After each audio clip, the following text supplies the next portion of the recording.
Hey, it's Zane, welcome back. Hope you're doing great wherever you may be. I'm actually on my last day here in Bali. I'm overlooking the ocean here in Uluwatu. It's absolutely gorgeous here this morning.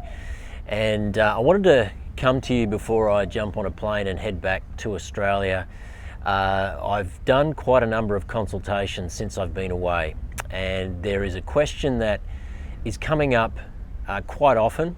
And I wanted to address that question. And essentially it is, should I be borrowing against my Bitcoin?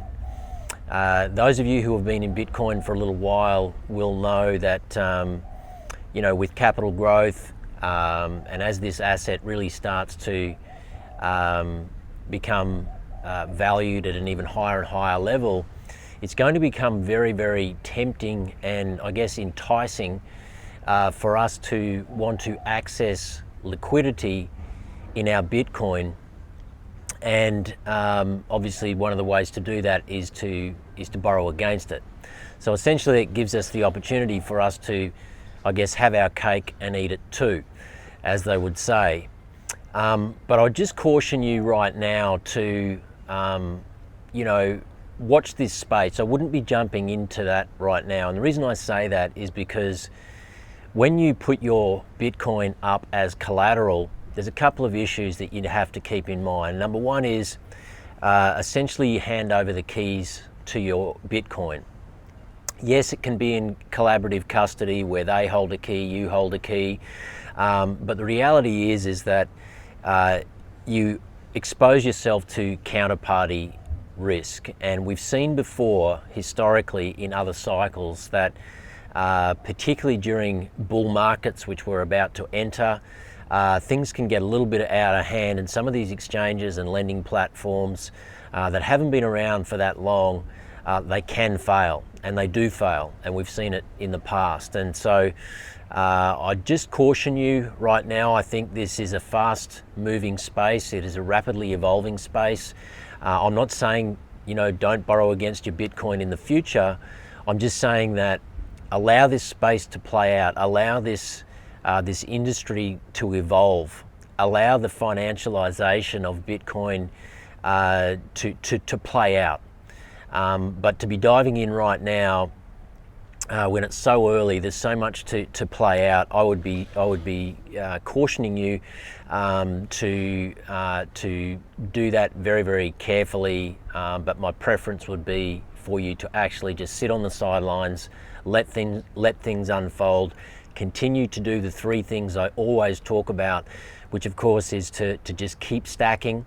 Anytime you have access to surplus savings capital, maybe you're rotating out from some other assets that are underperforming into Bitcoin. A lot of people I know are moving from traditional industry super funds now into SMSFs so that they can set up their own Bitcoin friendly pension plan. So just keep stacking. That's really the name of the game right now, and to just hold on. There's this saying in Bitcoin, HODL, hold on for dear life. This market's going to get out of control. We are at the very beginning of what I believe is going to be one of the greatest wealth transfers that we've seen, not just in our lifetime, but probably in the past 2 or 3 generations. So this is a time to just keep your head down, stack, hold, and of course, most importantly, take self-custody of your Bitcoin. Take self-custody of your Bitcoin.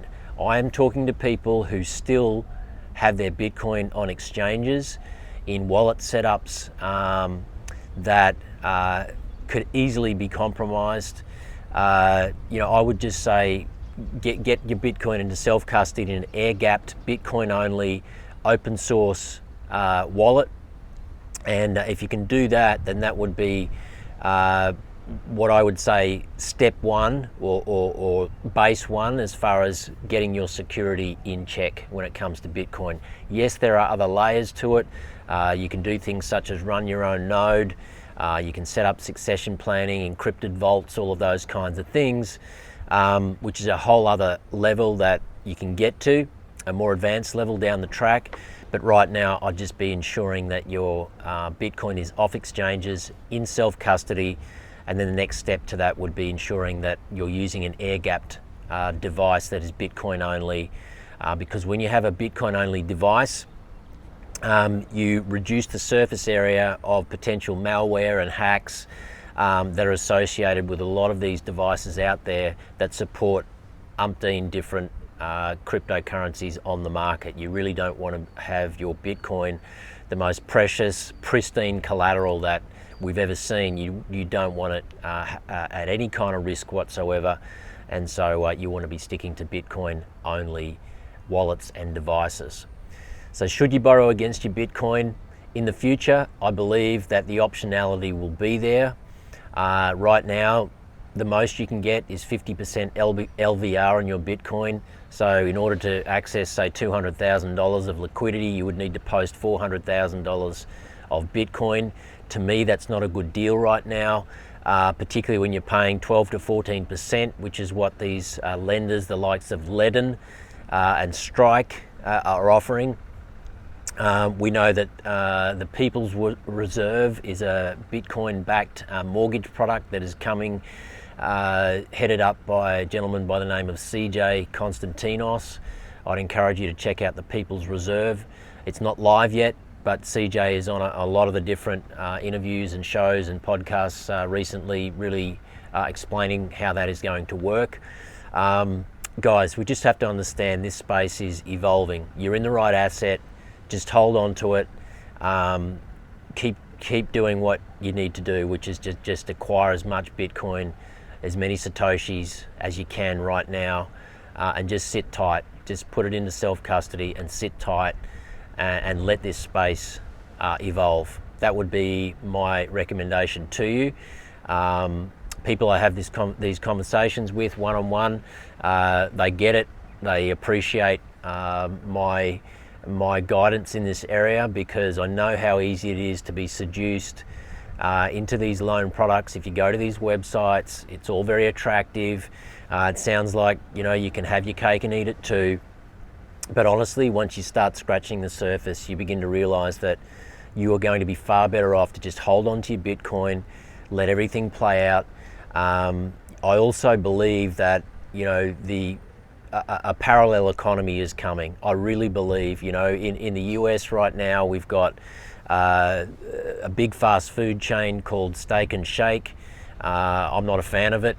It's not my type of food, but they are headed up by a guy who's a very Bitcoin versed CEO. And so they are the first major chain in the US that is now accepting Bitcoin as of just last week, in fact. This is going to happen. A lot of establishments, businesses all around the world are already giving people the option to pay in Satoshis, to pay in Bitcoin. There's companies like the Bitcoin Way who only deal in Bitcoin. We're going to see the options really come our way as Bitcoiners in the future to be able to exchange value, transact, earn in Satoshis, earn Bitcoin.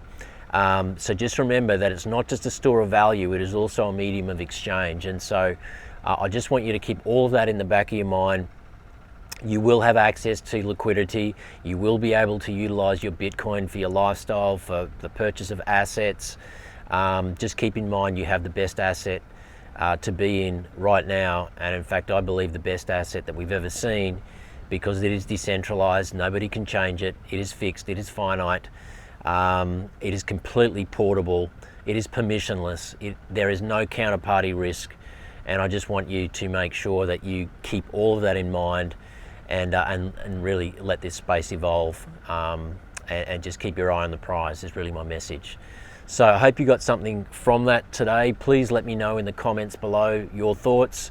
What do you think about Bitcoin lending? Is it something you're checking in with right now, or are you just happy to sit tight and let things unfold in this space? Let me know your thoughts. I'd love to know. And please like, share and subscribe. If you haven't already subscribed, please subscribe to my channel.